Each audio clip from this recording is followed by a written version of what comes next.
Assalamualaikum warahmatullahi wabarakatuh. Kami dari kelompok Supply Chain Management kelompok 12 hari yang akan membahas mengenai Supply Chain Management yang beranggotakan saya sendiri Sinta V1220079. Saya dari Kamila Suti dengan NIM P1220009. Saya Ali Bageng dengan NIM P1220006.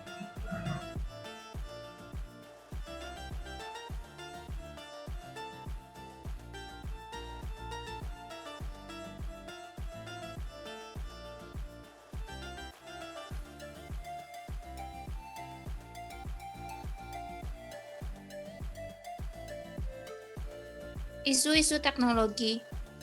Ketika sebuah negara mampu menghasilkan inovasi melalui pemanfaatan teknologi, bisa dikatakan bahwa telah mendukung globalisasi ekonomi. Teknologi juga dimanfaatkan untuk membuat prediksi di lingkungan yang kompleks dengan cara melakukan penelitian dan kajian dari pengetahuan tertentu. Meskipun tidak bisa dipungkiri bahwa dengan masuknya globalisasi akan semakin banyak masalah yang akan dihadapi. Namun dengan adanya inovasi serta sistem operasi, produk barang dan jasa yang kompleks maka akan selalu ada solusi dari setiap permasalahannya. Next.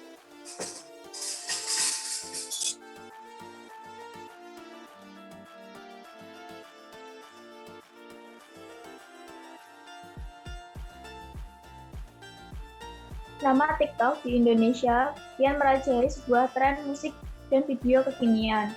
Platform digital ini begitu dicintai banyak orang karena dianggap banyak konten yang menghibur dan memancing kreativitas pengguna. Namun, perusahaan TikTok ternyata menjadi perebutan sejumlah perusahaan teknologi ternama. Beberapa ulasan isu tersebut. Yang pertama, Microsoft sedang mempertimbangkan untuk membeli TikTok dari perusahaan induknya ByteDance pada 15 September mendatang. Yang kedua, mengutip Bloomberg, sumber anonim mengatakan TikTok telah bernegosiasi dengan setidaknya satu perusahaan besar lainnya, tetapi tidak menyebutkan perusahaan apa itu. Yang ketiga, seorang 17 tahun di Tampa, Florida ditangkap karena meretas Twitter dengan membaca puluhan akun profil pejabat tinggi negara.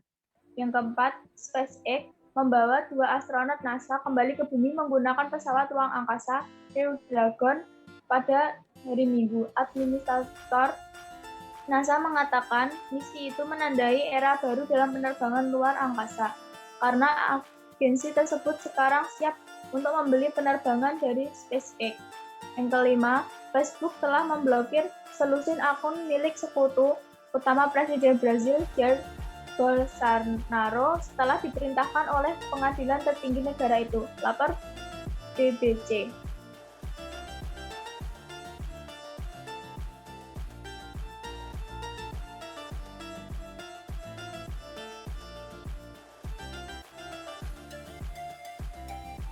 Next slide.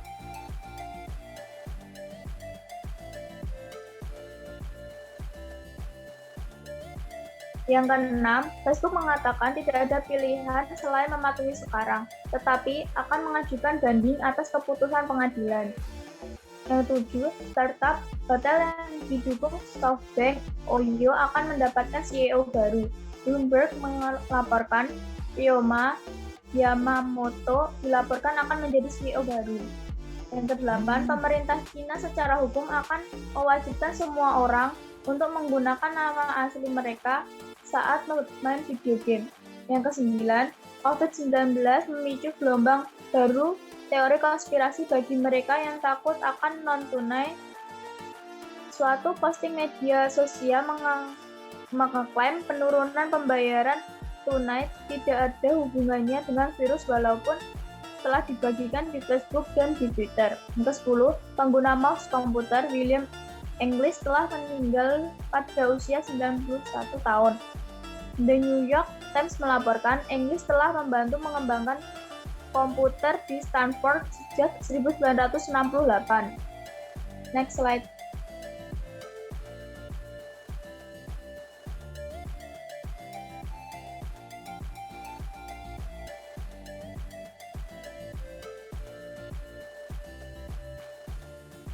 Krisis bertahan, sustain change.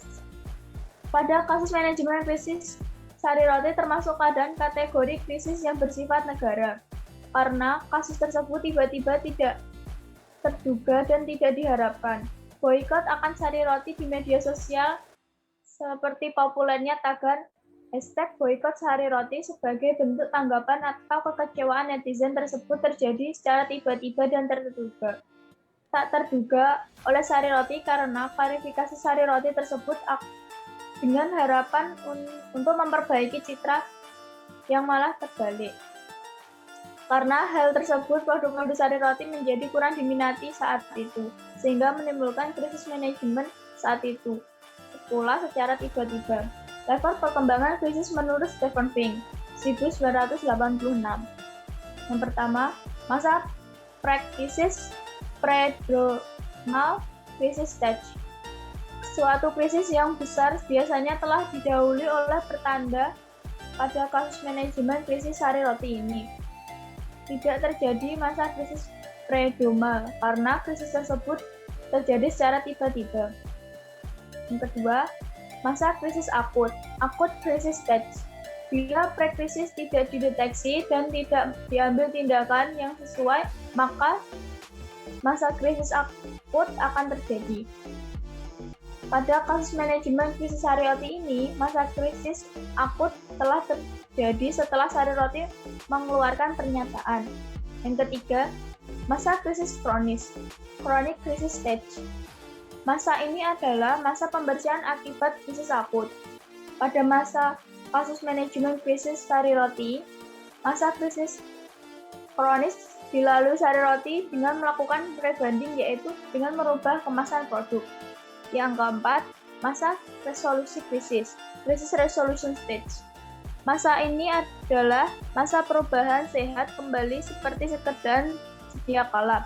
Pada kasus manajemen krisis sari roti, masa resolusi krisisnya adalah sari roti mengadakan kegiatan sosial seperti penyuluhan gizi anak sekolah tentang sarapan sehat di berbagai kota dan pengobatan gratis dengan harapan membalikin kepercayaan masyarakat dan menabungnya guna menghadapi manajemen krisis yang akan terjadi mendatang. Next slide.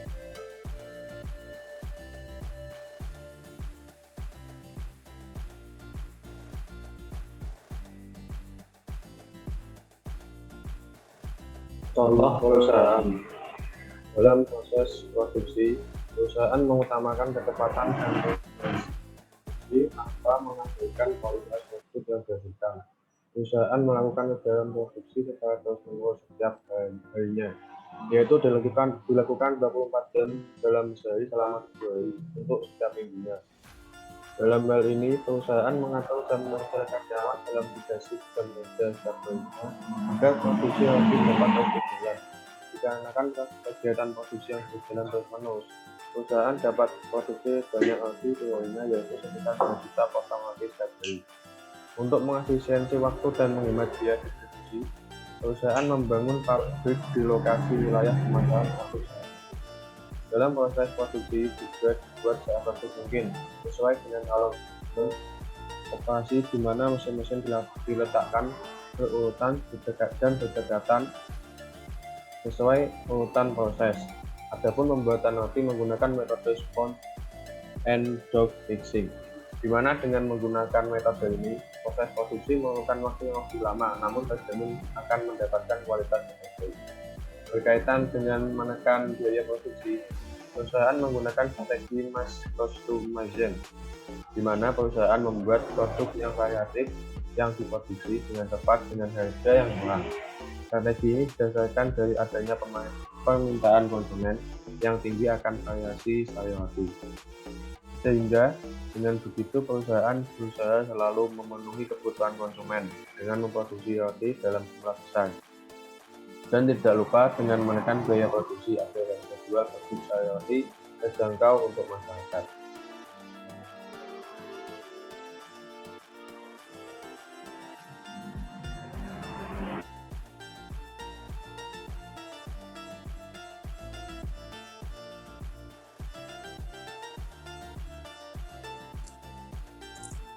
Alur SCM perusahaan.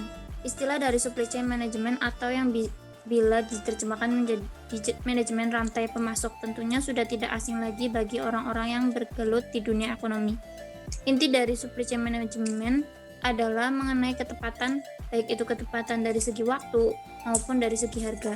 Dengan begitu, dapat dikatakan bahwa supply chain management merupakan manajemen yang mengatur rantai pemasok suatu produk agar menjadi efektif, yaitu dengan memperhitungkan ketepatan waktu estimasi pengiriman barang dengan biaya seminimal mungkin. Alur supply chain management dimulai dari supplier, kemudian dilanjutkan kepada production, distribution, kemudian kepada retailer atau wholesaler, hingga akhirnya sampai kepada customer. Perusahaan-perusahaan besar umumnya pasti memiliki supply chain management, proses produksi dan pendistribusian hingga ke tangan konsumen dapat teratur. Salah satu perusahaan yang menerapkan supply chain management adalah PT Nippon Indosari Carpindo Tbk. Perusahaan ini merupakan salah satu perusahaan yang bergerak di bidang industri pangan, yaitu sari roti. Tentunya ketika produk ini sudah tidak asing lagi bagi masyarakat karena pendistribusian produk ini sangat luas sehingga seringkali produk ini dapat dengan mudah ditemukan mulai dari agen distribusi keliling, toko kecil, minimarket hingga supermarket besar. Selain strategi distribusi yang luas, produk sari roti ini juga terdiri dari berbagai macam varian roti yang dikemas secara praktis dengan harga yang terjangkau dan tanpa bahan pengawet. Sehingga produk ini banyak dikonsumsi oleh anak sekolah, mahasiswa maupun pekerja kantoran. Melihat kesuksesan sari roti sekarang dengan banyak produk varian roti unggulannya, saya tertarik untuk menganalisis bagaimana supply chain management dari PT Nippon Indosari Carpindo Tbk dalam pemasok bahan baku, melakukan proses produksi, distribusi produk hingga akhirnya sampai kepada konsumen.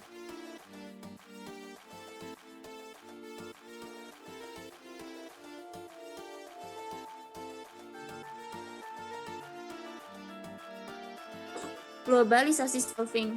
Ketika sebuah negara mampu menghasilkan inovasi melalui pemanfaatan teknologi, bisa dikatakan bahwa telah mendukung globalisasi ekonomi. Teknologi juga dimanfaatkan untuk membuat prediksi di lingkungan yang kompleks dengan cara melakukan penelitian dan kajian dari pengetahuan tertentu. Meskipun tidak bisa dipungkiri bahwa dengan masuknya globalisasi akan semakin banyak masalah yang akan dihadapi. Namun dengan adanya inovasi serta sistem operasi, produk barang dan jasa yang kompleks, maka akan selalu ada solusi dari setiap permasalahan.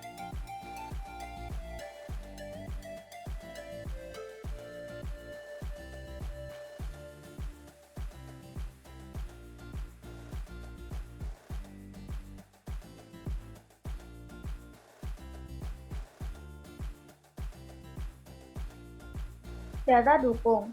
Perusahaan PT Nippon Indosari Carpindo ini bergerak di bidang industri pangan, yaitu sari roti. Tentunya ketika produk ini sudah tidak asing lagi bagi masyarakat karena pendistribusian produk ini sangat luas, sehingga seringkali produk ini dapat dengan mudah ditemukan mulai dari agen distribusi keliling, toko kecil, minimarket, hingga supermarket besar. Selain strategi distribusi yang luas, produk sari roti ini juga terdiri dari berbagai macam varian roti yang dikemas secara praktis dengan harga yang terjangkau dan tanpa bahan pengawet, sehingga produk ini banyak dikonsumsi oleh anak sekolah, mahasiswa, maupun pekerja kantoran. Apa itu sustainability? Jika kita simpulkan dari pengertian ilmiah, sustainability berasal dari kata sustain dan able, yang berarti seimbang atau keseimbangan atau keberlangsungan. Beberapa kata atau istilah yang dikaitkan dengan kata sustainability. Sustainability business atau dikenal dengan istilah green business dapat diartikan sebagai sebagian suatu bisnis yang dalam pergerakan bisnisnya meminimalisir dampak negatif terhadap lingkungan dan masyarakat, baik pada masyarakat lokal ataupun masyarakat global. Sustainable development merupakan suatu konsep yang tujuannya adalah menciptakan keseimbangan antara ekonomi sosial ekonomi, sosial, dan lingkungan. Sustainable development menjunjung tinggi prinsip memenuhi kebutuhan sesuai kebutuhan saat ini tanpa mengorbankan untuk pemenuhan kebutuhan pada generasi masa depan.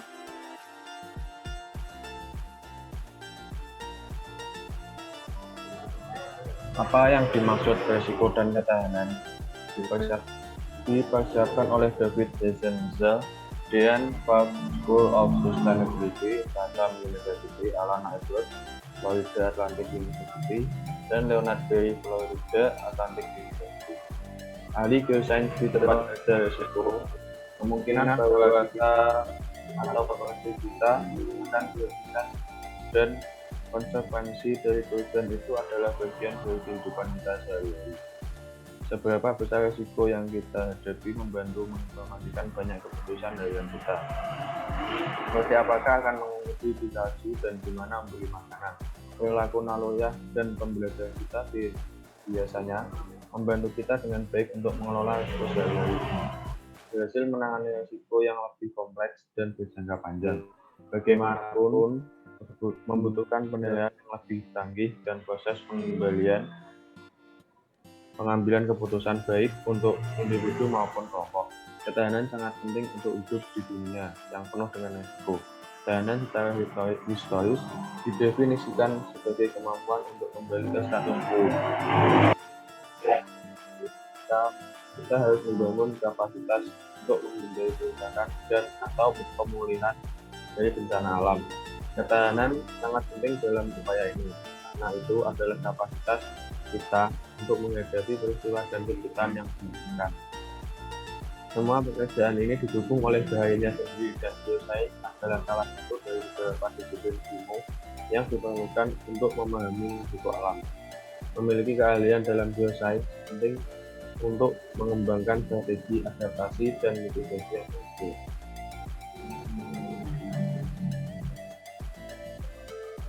Apa itu profit? Profit atau yang juga kita kenal dengan laba adalah hal yang mendapatkan manfaat finansial yang diwujudkan ketika pendapatan yang dihasilkan dari aktivitas itu biaya, ongkos, dan pajak yang terlibat dalam menopang aktivitas bisnis yang bersangkutan. Setiap keuntungan yang diperoleh disalurkan kembali ke bisnis yang memilih untuk mengantongi uang tunai atau menginvestasikannya kembali ke bisnis. Keuntungan dihitung sebagai pendapatan total dikurangi total.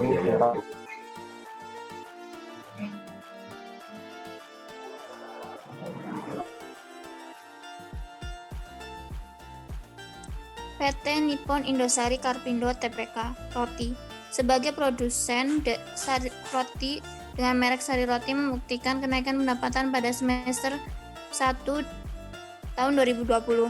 Namun demikian, laba perseroan mengalami koreksi dalam laporan keuangan konsolidasian intern per 30 Juni 2020. Nippon Indosari menyatakan penjualan bersih sebesar 1,67 triliun. Nilai itu meningkatkan 5,5% years on years dari sebelumnya 1,58 triliun. 8 periode berjalan yang dapat didiskusikan kepada pemilik entitas induk Nippon Indosari mencapai 91,44 miliar, terkoreksi 9,85% years on years dari sebelumnya 101,45 miliar. Net profit margin terjaga pada kisaran 5,5%. Paparan Direktur Nippon Indosari Karpindo Arlian Sofyan dikutip dari siaran resmi Sabtu 1/8/2020. Menurut Arlian, peningkatan penjualan sari roti ditopang kanal intradisional GT yang ditumbuh 30% years on years menjadi 455 miliar. Pertumbuhan signifikan karena tradisional merupakan hasil profit dari penerapan sales dan meluncurkan layanan pesan dari produksi sari roti melalui WhatsApp maupun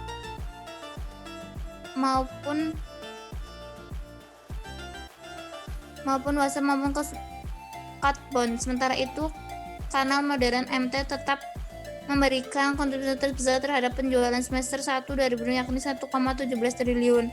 Penjualan itu berasal dari 35 gerai minimarket supermarket, dan hipermarket di seluruh Indonesia. Ini pun Indosari telah memakai belanja modal sebesar-besarnya 182 miliar atau sekitar 45,5% dari rencana tahun 2020. Dana itu digunakan untuk mendukung pengembangan usaha, meningkatkan kapasitas produksi, dan memperkuat jaringan distribusi.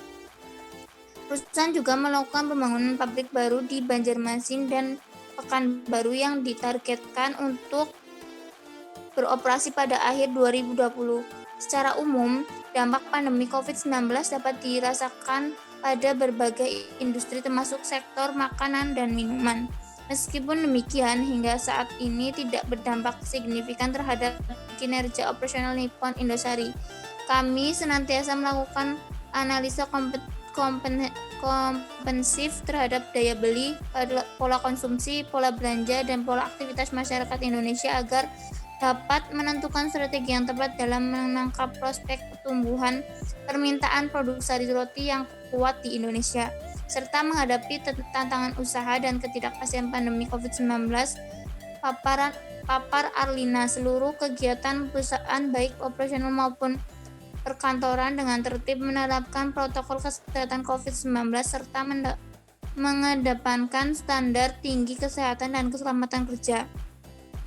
Tindakan itu diantaranya telah memperhatikan jaga jarak fisik, memakai masker pada setiap aktivitas bekerja, dan senantiasa memberikan imbauan kepada seluruh karyawan untuk menjaga kesehatan dan daya tahan tubuh, meski penjualan pengembangan laba bersih sari roti menciut.